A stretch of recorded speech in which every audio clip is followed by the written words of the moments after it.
Glória a Deus. Vou pedir para vocês abrirem a Bíblia. Evangelho de João, capítulo 4. Pode ficar de pé um minutinho para a gente ler o texto. Quem puder ficar de pé. Sei que nem todos podem. Está cedo ainda, 11h10, dá para ir até 1 da tarde. Eu sozinho, né? Evidentemente vocês já vão estar em casa almoçando, né? Glória a Deus. Enquanto os irmãos vão abrindo, quero agradecer aqui o pastor Rogério, bênção, oração, abençoou muito a minha vida. Continue assim, com esse coração humilde, maravilhoso que você tem. Fiel ao Senhor, coração de pastor. Glória a Deus pela sua vida. Glória a Deus pela vida do Clodoaldo. Cadê o Clodoaldo? Foi lá, né? Clodoaldo, eu queria falar para ele, dar uma mensagem que tem... Ele estava falando de não dar só 10%. Na verdade, não sei se os irmãos conhecem o dono da Colgate-Palmolive, empresa famosa, que todo mundo escova os dentes aí, toma banho. Ele é um cristão e ele começou dando 10% até o ponto que ele entregou, ele foi aumentando 20%, 30%. A história dele é famosa, tem na internet, até o ponto de transferir a empresa dele para Deus.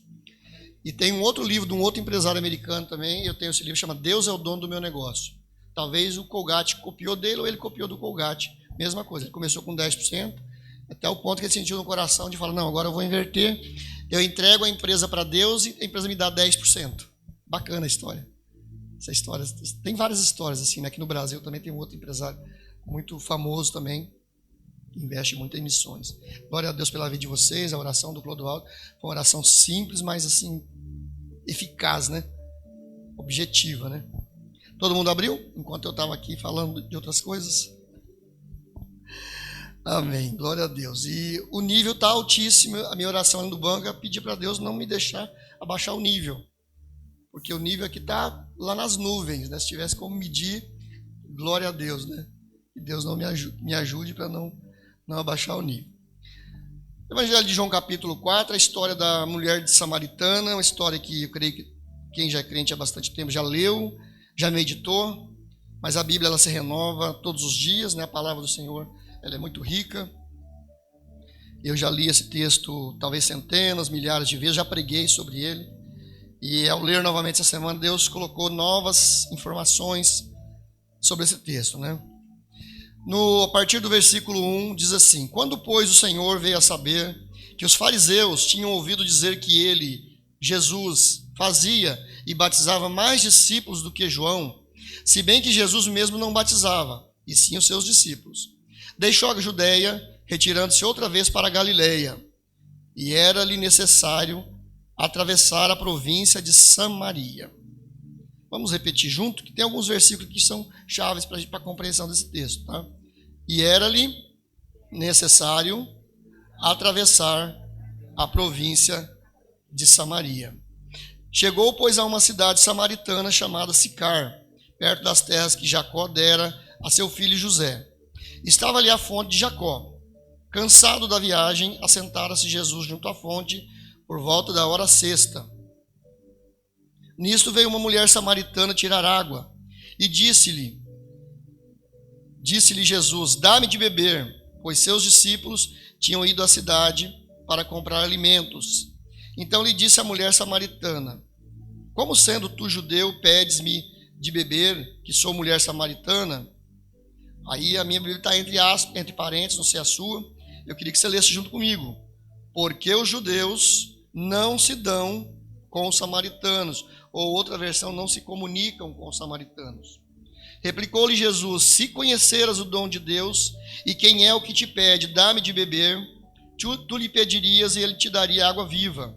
Respondeu-lhe ela, Senhor, tu não tens com que atirar e o poço é fundo. Onde, pois, tens a água viva? És tu, porventura, maior do que Jacó, o nosso pai, que nos deu o poço, do qual ele mesmo bebeu? E bem assim os seus filhos e seu gado? Afirmou-lhe Jesus, quem beber desta água, tornará a ter sede. Aquele, porém, que beber da água que eu lhe der, nunca mais terá sede. Pelo contrário, a água que eu lhe der, se fará nele uma fonte a jorrar para a vida eterna. Disse-lhe a mulher, Senhor, dá-me dessa água para que eu não mais venha ter sede, não precise vir aqui buscá-la. Disse-lhe Jesus, vai, chama o teu marido e vem cá. Ao que lhe respondeu a mulher, não tenho marido. Replicou-lhe Jesus: bem disseste, não tenho marido, porque 5 maridos já tiveste, e este que agora tens não é o teu marido. Isso disseste com verdade. Aí, Senhor, disse-lhe a mulher, vamos ler junto? Vejo que tu és profeta, nossos pais adoravam nesse monte, vós, entretanto, dizeis que em Jerusalém é o lugar onde se deve adorar. Disse-lhe Jesus: mulher, podes crer-me que a hora vem, quando nem neste monte, nem em Jerusalém adorareis o Pai. Vós adorais o que não conheceis, nós, contudo, adoramos o que conhecemos, porque a salvação vem dos judeus. Mas vem a hora, e já chegou, em que os verdadeiros adoradores adorarão o Pai em espírito e em verdade. Porque são estes que o Pai procura para adoradores. Deus é espírito, e importa que os seus adoradores o adorem em espírito e em verdade. Verso 25, juntos. Eu sei, respondeu a mulher, que há de vir o Messias, chamado Cristo. Quando ele vier, nos anunciará todas as coisas. Disse-lhe Jesus: eu sou, eu que falo contigo. Senhor, nosso Deus e Pai, obrigado por essa palavra, por esse tempo, por essa mensagem. Obrigado por tua igreja aqui reunida.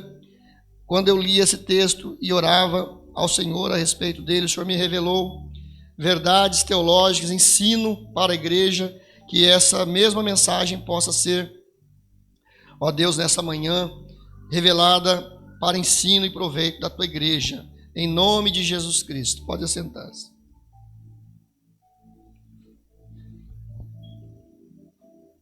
Eu dei um tema para essa mensagem, que é o ministério profético de Jesus e os samaritanos.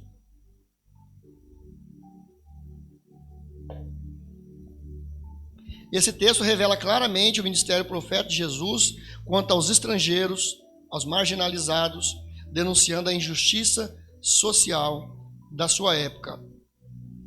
Há um embate hoje, uma discussão nos meios teológicos, eclesiásticos, acadêmicos, né? Se o papel da igreja, e considerando todas as igrejas, todas as denominações, se o papel da igreja ele é que as pessoas devem vir ao templo, isso aqui é um templo, né, apenas para serem ensinadas, para serem cuidadas, para serem pastoreadas, para estar em comunhão do corpo, né? Essa é uma visão, é uma linha de entendimento para algumas doutrinas, para algumas denominações, ou às vezes até a divergência dentro da própria denominação, de algumas. Não estou me referindo ao campo nazareno. Tá? Essa é uma linha de entendimento e não tem nada de errado com isso, não é uma crítica. Mas há um outro entendimento que diz que o reino de Deus se manifesta onde a vida é tocada. Nós somos igrejas vivas, né? Você e eu somos igrejas vivas. Quando nós sairmos, hoje, terminando o culto, por essa porta, né, o pastor Rogério continua sendo igreja, onde ele for. Pastor Juninho, hoje, amanhã, depois, até a próxima reunião nossa aqui, para reabastecer as baterias, né? Então há esse entendimento. A igreja, ela se manifesta onde a vida é tocada. Então a igreja não pode se limitar às paredes do templo. Ela precisa ir às ruas, cruzar fronteiras, manifestar o amor de Cristo não apenas em palavras, mas sobretudo em ações.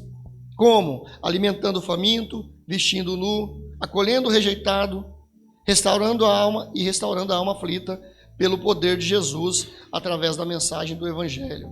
Quando nós manifestamos o poder de Jesus através das nossas vidas e através da mensagem do Evangelho, a igreja está viva, a igreja está caminhando, a igreja está cumprindo o seu papel de ser igreja no local onde Deus estabeleceu, no bairro Guanabara, na cidade de Campinas e até os confins da terra, como diz a palavra. E nossa igreja, nossa origem de tradição wesleyana de santidade, para Wesley, já disse aqui algumas vezes e vou sempre dizer, santidade não é só pessoal, santidade pessoal. Sim, cuidar de nós, né, para um viver diário santo, né, é a relação vertical que nós temos com Deus, mas também a relação horizontal. A santidade ela deve ser comunitária. E John Wesley não só pregou, mas viveu isso, cuidando dos pobres, anunciando nas universidades, criando orfanatos, cuidando de idosos, pregando e agindo contra o tráfico de escravos na época, né? Tem várias histórias, vários relatos a respeito desse posicionamento de John Wesley. E a Igreja Nazarena, ela através dessa linha da doutrina wesleyana de santidade, santidade comunitária, que é o segundo aspecto que nós vamos tratar hoje aqui. Então, ela tem desenvolvido desde a sua origem lá nos Estados Unidos a mesma linha. A Igreja Nazarena é uma igreja, né, que prega e age, né, em função por isso a nossa história como nazarenos ela é marcada pelo compromisso com os pobres, com os necessitados, com os marginalizados e excluídos. Não apenas como projeto social, mas como expressão concreta do amor de Deus através da ministração do Evangelho. E por que eu estou fazendo essa abertura? Estou falando um pouquinho, né, da nossa história de tradição wesleyana de santidade e dando ênfase a essa santidade comunitária.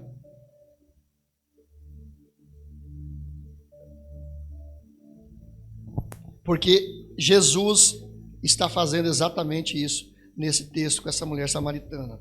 E eu tive que estudar um pouquinho algumas coisas aqui que me chamaram a atenção, porque esse texto aqui ele é muito conhecido, ele é muito lido, e nós vamos ter aqui no Novo Testamento 3 textos onde Jesus ressalta essa questão dos samaritanos. Esse é o primeiro texto. Nós temos outros textos que vamos ler mais adiante aqui em Lucas, onde fala Lucas 10, 33, não precisa abrir agora, a seguir, e depois que fala dos leprosos que ele curou, e 17, 11 a 19 também, que fala da parábola do bom samaritano, né? Eu comecei a juntar tudo isso para tentar entender um pouco essa questão de Jesus com os samaritanos, né? E tudo começa porque aqui o texto, eu sempre li, nunca parei para prestar atenção nesse texto que eu pedi para os irmãos lerem comigo, porque os judeus não se dão com os samaritanos. Eu pensei, por que os judeus não se dão com os samaritanos? Eu sempre passava essa leitura, passava rápido, batia por ela. Por que os judeus não se comunicam? Nunca tive esse interesse, né? Então tudo começa lá atrás, né, na divisão do reino. Os irmãos vão se lembrar, né? Primeiro foi a época dos juízes, depois aí eles pedem um rei, né? Deus dá para eles Saul como rei. Saul é ungido como rei, né? Passa aquele reinado de Saul, um reinado complicado, né? Bastante trágico, né? Deus levanta Davi lá do curral das ovelhas, os irmãos conhecem a história, né? Depois de Davi vem Salomão. Depois de Salomão, o reino é dividido, passa a ser reino do norte e reino do sul. Então o reino do sul, Judá, ficou com a casa de Davi, com a herança sanguínea de Davi, né? As outras 10 tribos ficou com Jeroboão ao norte, tendo como capital Samaria, da onde vem o termo samaritanos. Apesar de Deus ter falado pelo profeta Aías sobre o reinado de Jeroboão, o reino esse reino do norte com as 10 tribos foi um reino rebelde e não ligado ao reinado de Davi, e nem a casa de Davi e nem a casa de Salomão. Era considerado um reino rebelde. E aí nós vamos lá para o livro de 1 de Reis, vai mostrar essa linhagem do reino do norte, né, da onde vem, não é da linhagem de Davi, eles são todos israelitas, tá? Mas eram uma linha de reis pecadores, rebeldes. E o principal deles, onde culminou tudo isso, foi o rei Acabe, que está lá relatado em 1 Reis 17, 18, 19. E muitos aqui já leram a história de Acabe. Acabe era um rei terrível, injusto, pecador, misturou idolatria. Jezabel não era da linhagem de Israel, era uma mulher pagã, né, que não era também, segundo os mandamentos bíblicos, não era para ele ter se casado com aquela mulher, e virou aquela bagunça toda, né? Aí Elias vai lá, junta os profetas de Baal no Monte Carmelo, a história vocês já conhecem, pede para Deus fogo, né? Os profetas de Baal não conseguem, se retalham com lanças, se sangram, mas Elias ora e o fogo vem e queima ali a lenha, queima o local, se lambe até a água e mostra ali o poder de Deus. E Elias diz assim: até quando cocheareis entre dois pensamentos? Se Baal é Deus, segui, ou se Javé é Deus, seguia Javé. E ali, então, naquele dia foi um massacre, porque Elias juntou outros profetas também do Senhor e matou centenas de profetas de Baal. Foi perseguido por Acabe, a história que alguns já conhecem, só um pano de fundo aqui para os irmãos entenderem. Então, a idolatria nesse reino do norte, ela é uma idolatria institucionalizada. O livro de 1 Reis mostra a idolatria de todos os reis, tendo Acabe como ápice.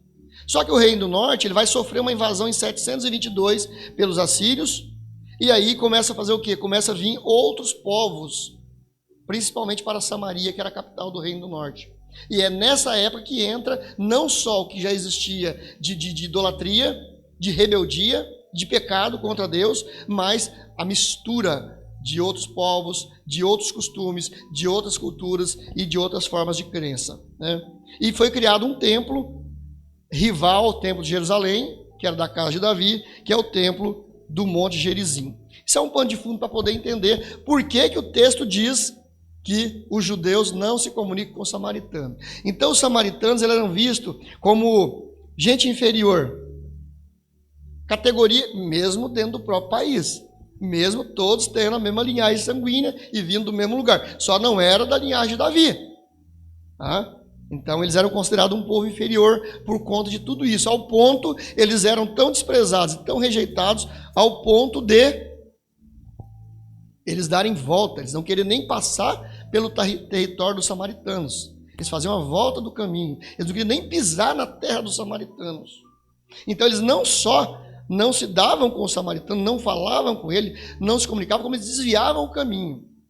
Pensa nisso, irmãos. Eu comecei a pensar nisso aí, enquanto lia, enquanto orava, né? É como se existisse um bairro em Campinas, e tem, né, um bairro assim, né, onde as pessoas não querem ir, as pessoas não querem nem falar o nome, porque é complicado aquele bairro, os irmãos sabem qual que é, né? E ali, mas não são campineiros? Não são nossos irmãos? Não estamos todos debaixo da mesma lei municipal, da mesma cultura? E aí eu amplio um pouco mais. E se nós pensarmos em termos de Brasil, a velha rixa do Sul e do Sudeste contra o Nordeste, quando a eleição, essa coisa toda aconteceu por causa dos nordestinos. Não é assim que falam? Mas eu tive fazendo viagem por Nordeste. Eu já ouvi nordestinos falando com tristeza, sabe? Com esse preconceito que existe. E eles também têm preconceito da gente, em certa parte. Tem. E não tem nada, eu pensei que não tem nada que dói mais no mundo do que a pessoa sentir o preconceito dentro da sua própria casa, dentro da sua própria pátria. Então, aos olhos de Judá, os samaritanos eram vistos como hereges, impuros, meio pagãos e até mesmo como traidores da história de Israel. Mas que culpa tinha aquela mulher samaritana? Que culpa tinha o povo de Samaria? Porque essa história aconteceu 700 anos antes. Houve 400 anos de silêncio dos profetas do Antigo Testamento para João Batista, que foi o profeta do Novo Testamento. Primeiro, houve 400 anos, a invasão foi em 722, mas isso começou bem antes. Então, séculos de história, de preconceito, de discriminação terrível dentro da própria casa deles. Mas olha o que Jesus faz. Jesus é maravilhoso, né? Eu comecei a olhar aqui para o texto, e ele diz lá no início, ele também, outra coisa que eu não entendi muito bem, né? Lá no 4, nós lemos junto, e era-lhe necessário atravessar a província de Samaria. Por que era necessário atravessar a província de Samaria? Porque tinha uma mulher. Jesus foi intencionalmente por causa de uma mulher. Jesus sabia o que ia acontecer ali. Já era Deus, onipotente, onipresente, onisciente. Ele sabia o que ia acontecer ali. Jesus sentia a dor daquela mulher. A dor que talvez naquela mulher representasse a dor de todo o povo samaritano. A dor da rejeição de séculos por causa de algo que aquela pessoa não cometeu, de um erro ou de pecados dos seus pais e dos seus tataravô. A dor da rejeição. Então, por que Jesus não evita Samaria? A gente hoje, até cristãos, muitas vezes, né? A gente vê as cidades hoje, as grandes cidades estão tomadas, né? Por morador de ruas, indigentes, ou moradores em condição de rua. Às vezes ainda cai no erro. Ninguém mora na rua. Um mendigo respondeu: cara, você mora na rua? Falou, não mora na rua. Ninguém mora, mas se mora na rua, o carro passa e mata. Moradores em condição de rua. Precisa aprender a falar certo, né? Mas a gente vê pessoas maltrapilhas em todos os lugares, nas praças, nos semáforos. Alguns lugares do centro estão tão tomados que você não consegue passar, não é nem por, às vezes não é nem por preconceito, um cheiro, um mau cheiro, porque ali tudo é o banheiro deles, eles defecam, eles fazem xixi, tudo aquele cheiro fica, a prefeitura não cuida, muitas vezes, dentro da nossa casa, dentro da nossa cidade, a gente às vezes evita. Então, por que Jesus vai lá intencionalmente? Samaria representa tudo que deu errado em Israel. Então, tudo que aconteceu de ruim em Israel, na cabeça deles, na cabeça dos religiosos de Israel, dos fariseus, do líder religioso, é culpa de Samaria. Tudo que dá errado, e a gente tem esse costume, né? Olhar para essas pessoas, né? E se deu errado, está assim por causa dela. A gente generaliza tudo, né? O país está assim por causa dos políticos. Em parte é por causa dos políticos, sim. Né? Mas e nós? O que nós estamos fazendo? Os centros estão abandonados, estão sujos, estão fedorentos, estão fechando as portas cada dia, os comércios desaparecendo, por culpa dos moradores em condição de rua, os indigentes. Então a gente costuma terceirizar as coisas, né? Então Samaria representava tudo que deu errado.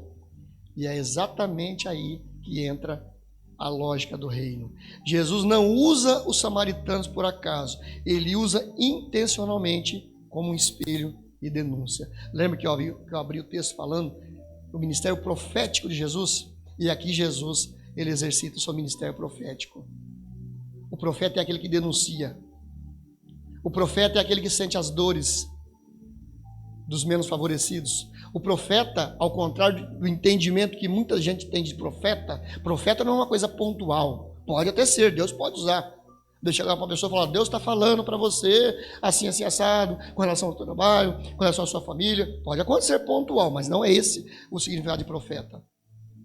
O profeta é aquele que olha, ele tem de Deus uma autoridade legal, ele tem um chamado, um dom profético, para apontar as misérias da sua época, as injustiças da sua época. O profeta, muitas vezes, ele é um espelho. Lembra que da outra vez eu preguei que eu falei de espelho? O profeta, ele é o espelho para o qual ninguém quer olhar. Por isso matavam profetas no Antigo Testamento. Todos os profetas que vieram, eles mataram, eles martirizaram os profetas, porque o profeta era o espelho e nenhum rei, nenhuma corte, nenhum líder religioso queria olhar diante daquele espelho, porque estava mostrando as injustiças. E o ministério de Jesus não foi diferente. E aqui Jesus era o espelho novamente.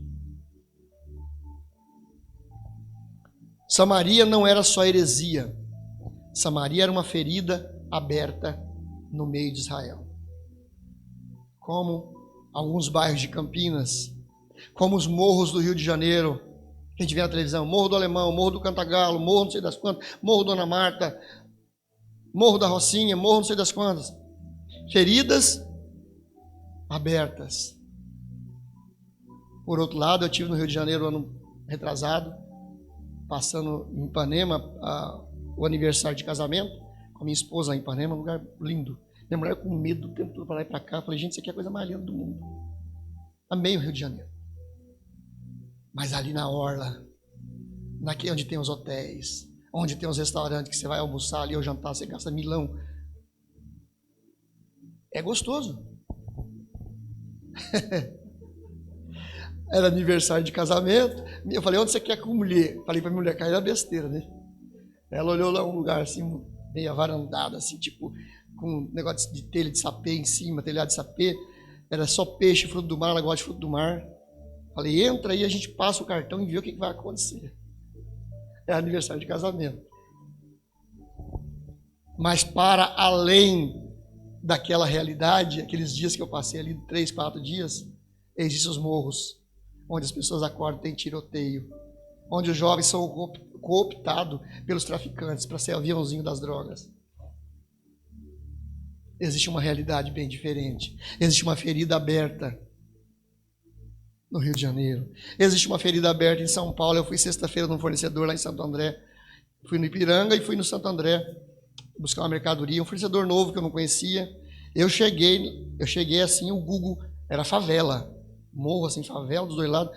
Eu olhei de um lado, olhei do outro, o Google falou, você chegou. Eu falei, cheguei aonde? Cadê a empresa?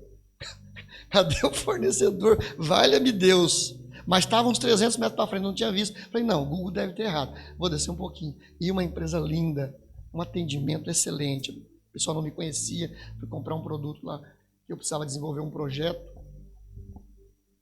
Uma empresa linda, fincada no meio da favela. Assim, olha assim, ó. Na hora que eu saí, eu fui orando, assim, Deus me proteja.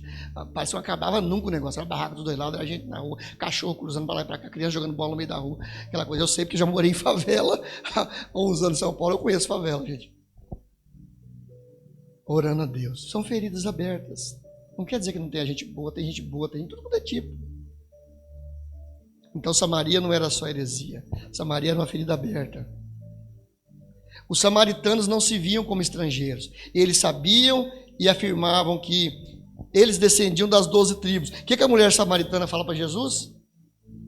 És tu maior do que nosso pai Jacó? Que bebeu ele mesmo do poço e deu aos seus filhos, do seu gado? O que ela está falando? Nós somos descendentes também das tribos. Nós também somos filhos de Abraão, Isaac e Jacó. E não temos nada a ver com as bagunças que aconteceu no passado. Seus pais também foram escravos no Egito, atravessaram o deserto, herdaram a Torá, adoravam o Deus de Israel, ainda que de forma fragmentada. O conflito não começou com eles, o conflito começou com a divisão do reino, o desprezo político-religioso, a exclusão cultural e a rotulação de impuros. Samaria carregava a dor de quem foi expulso da própria família e história. Isso era dor, e Jesus leu, Jesus como profeta fez essa leitura. Eu preciso entrar nesse lugar, eu preciso falar com essa mulher. Eles estão agonizando de dor, eles estão gemendo, e cadê os fariseus? Cadê os líderes religiosos? Cadê o pessoal do templo? Jesus era ponto fora da curva, naquele momento, quando ele decidiu ir intencionalmente. A mulher do poço não faz uma confissão teológica quando ela diz, e olha que interessante, essa mulher eu pesquisei depois, foi a única. Jesus conversou, ou pelo menos tentou ter algum diálogo com vários fariseus, vários publicanos, líderes religiosos. Nenhum disse para ele assim, eu sei que o Messias vem. Olha aqui, veio da boca de onde você nunca espera, né? Da flor de lótus. Aquela mulher era flor de lótus. Eu sei que o Messias vem. E Jesus foi para lá para se revelar para ela, porque Jesus conhecia a fé dela, o desejo do coração dela de conhecer o Messias. Eu sei que o Messias vem, e quando ele vier, nos anunciará todas as coisas. E aí Jesus vai dizer para ela assim, eu sou. Você já está diante dele. Eu sou o que falo contigo. Olha que momento ímpar na história. Que momento lindo, maravilhoso, grandioso. Eu sei que o Messias vem. Ela está dizendo nas entrelinhas para Jesus. Nós também esperamos. Nós também cremos. Nós também fazemos parte da linhagem de Israel. Não é só fé, é uma reivindicação de identidade. Ela está reivindicando para Jesus a identidade dela e do seu povo, excluído por séculos, inclusive pelo próprio sistema religioso de Israel. Eu sei que o Messias vem. Essa frase é tremenda, sendo revelada da onde menos se esperava, por quem não deveria, entre aspas, vir essa frase. Eu sei que o Messias vem. Imagine esse momento, gente. Quando ela declara isso como o coração de Jesus, Deus homem, porque ele é o verbo encarnado, ele era um homem ali naquele momento, a forma humana, ouvindo isso dessa mulher. E além disso, o fato dela ser uma mulher, ele não devia estar falando com mulher, particular, num lugar só ele e ela. Ele quebrou todas as convenções possíveis para a época, os costumes da época. Eu sou. Jesus não está apenas revelando o Messias, ele está dizendo: vocês não foram esquecidos. Quando Jesus faz essa revelação para ele, está dizendo: vocês não foram esquecidos. Não tem um morador em condição de rua. Eu gosto de conversar, eu gosto de dar atenção quando eu estou nos faróis, nos semáforos, e há tempo para isso, ou quando estou caminhando. Gosto de conversar com eles, eu pergunto o nome deles. Quando tenho tempo, falo um pouco da palavra, oro. Fiz isso já várias vezes, gosto de fazer. Precisa de tempo, né? Às vezes não dá. Não tem um que você fala de Jesus. Não tem um deles que você fala de Jesus, que ele diga para você: não quero saber, não creio. Muitos falam assim: eu acredito, ora por mim. Eu preciso de Jesus. E eles se quebrantam. A emoção muitas vezes aflora naquele momento. Quantas e quantas pessoas doentes. Quantas e quantas pessoas feridas. Quantas e quantas pessoas marginalizadas. Em Lucas 10, 33, 37, nós também vamos ver Jesus mencionando um dos 10 leprosos. O trecho é curtinho e estamos com tempo, se você puder abrir. Mais uns 5, 10 minutinhos ainda. Lucas 10, só voltar um pouquinho. Bem pouquinho.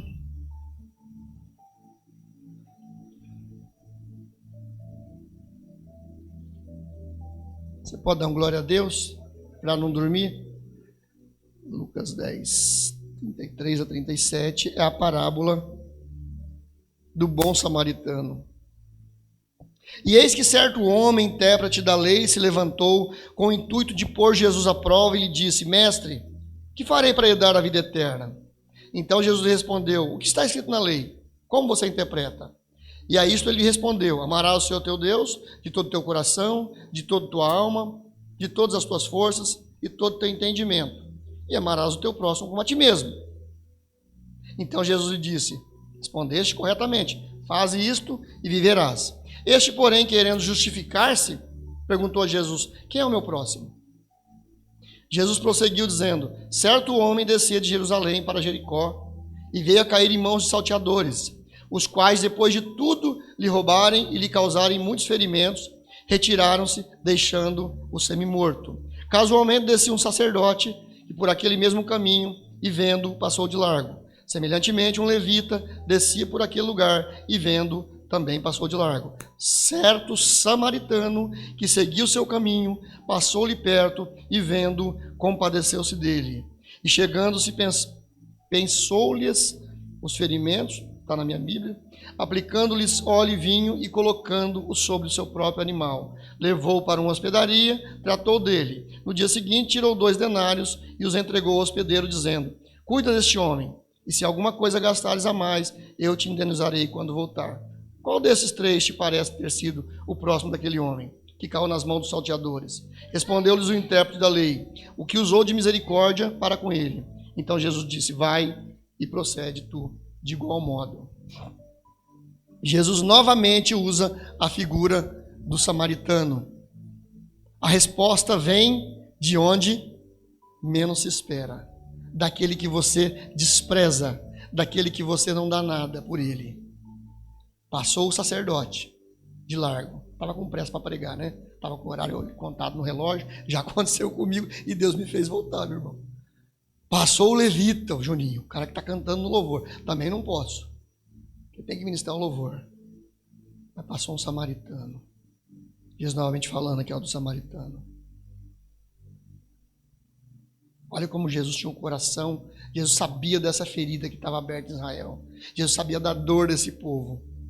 Jesus falando novamente, passou um samaritano. E foi o samaritano. E aí a gente pensa, né? Hospital Samaritano em Campinas. De onde vem esse nome, Hospital Samaritano? Né? Samaritano é usado. Nos Estados Unidos também tem um Hospital Samaritano. Tem vários nomes. E a gente pensa que é coisa de Bíblia. É coisa de cristã, coisa de Bíblia. Sim, é coisa de cristã, coisa de Bíblia. Mas está fazendo a referência àquele povo que foi desprezado, que foi maltratado, que não era nada, que era visto como ninguém em Israel. Jesus ainda vai usar um outro exemplo, eu não vou ler aqui, para não avançar muito tempo, que é a parábola dos 10 leprosos, que está lá no 10, Lucas 10, 33 e 37. Você pode ler depois em casa. Ele curou 10 leprosos. Dos 10 voltou quantos? 1. E quem era esse 1? Era um samaritano. Era um samaritano. Olha que coisa interessante. Encerrando. O que tudo isso nos revela? E eu gostaria que você ficasse de pé. Quantas pessoas em nosso tempo, em nossa cidade, em nosso país, gritando em todos os lugares. Nós também somos povo. Nós também fazemos parte.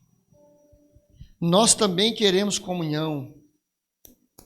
Nós também queremos ser vistos. Nós vamos fazer como os discípulos de Jesus, que estranharam o fato dele ter desviado seu caminho, estar conversando ali isoladamente com uma mulher samaritana.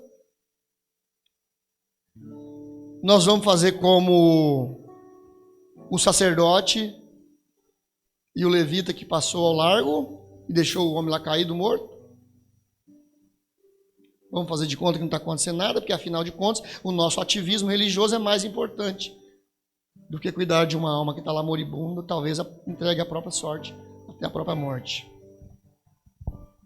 Eles não pediam privilégio, eles pediam reconhecimento e pertencimento.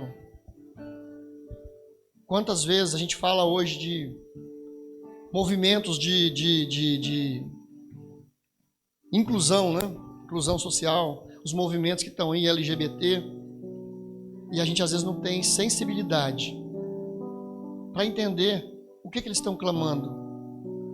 Qual que é a demanda deles? Tantos outros movimentos que têm surgido de minorias. Não sou a favor de alguns pontos ideológicos dessas demandas deles, mas a demanda humana, o senso de pertencimento, ele é legítimo, ele é necessário. E se nós, como cristãos, que nos julgamos, né, a excelência do conhecimento de Deus, do poder de Deus, a gente não tiver sensibilidade para olhar, para discernir, para emitir às vezes um comentário positivo, uma opinião positiva, de onde eles podem esperar isso? De onde?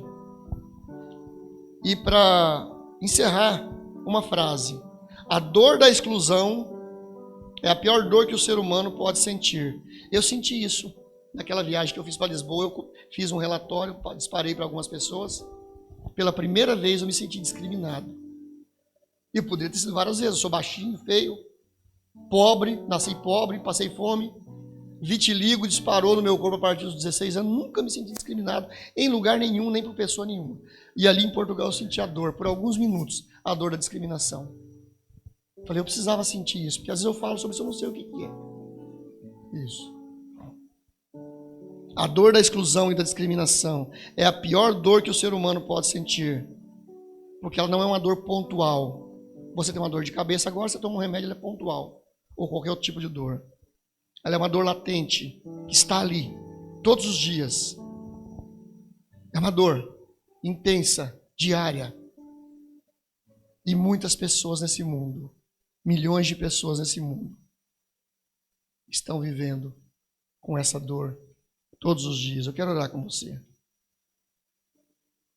Senhor, nosso Deus e Pai, que a tua igreja, Senhor, em nome de Jesus, começando por mim mesmo, possa compreender, Senhor, a dor do mundo, o clamor do mundo, como Oswald Smith escreve no seu livro famoso sobre missões.